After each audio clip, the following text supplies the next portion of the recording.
রাতুল নামে এক সাধারণ মুসলিম লোক। সে সব সময় আল্লাহ তাআলার ইবাদত করত, সেই মানে এনেছে। সে বড় হওয়ার পর থেকে রোজাও রাখছে। এদিকে আর এই রাতুল নামের এক মুসলিম বলল যে আজকে তো শেষ রমজান, আজকে তো এই রমজানের শেষ ইফতার, আগামী বছর আবার রোজা আসবে আগামীকালই, তাই আজকে ঈদের চাঁদ দেখতে যেতে হবে। সে কোনো কথা বলল, তার ভাইয়ের সাথে কোনো কথা বলল।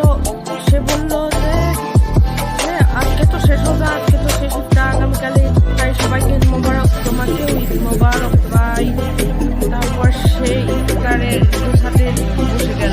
ইফতার রেডি করার পর সেই ইফতার করলো।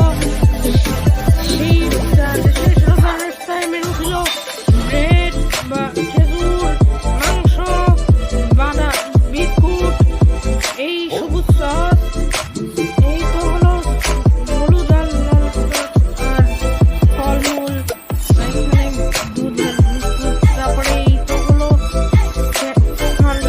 এই তো মিষ্টি আইটেম একটা অনেক ছিল, আর অনেকগুলো খাবার ছিল।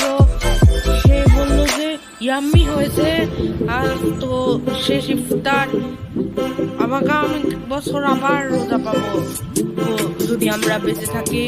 ইফতারের সময় আল্লাহর কাছে দোয়া নিয়ত করলো যে আল্লাহ তাআলা, আমি তোমার সন্তুষ্টির জন্য রোজা রেখেছিলাম, এবার আমি তোমার দেওয়ার ইফতার করছি।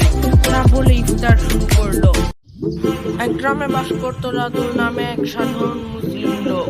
চলে রমজান মাসে প্রতিদিন হেঁটে হেঁটে মসজিদে নামাজ পড়তে যেত এবং হেঁটে হেঁটেই মসজিদ থেকে নামাজ পড়ে ফিরতো।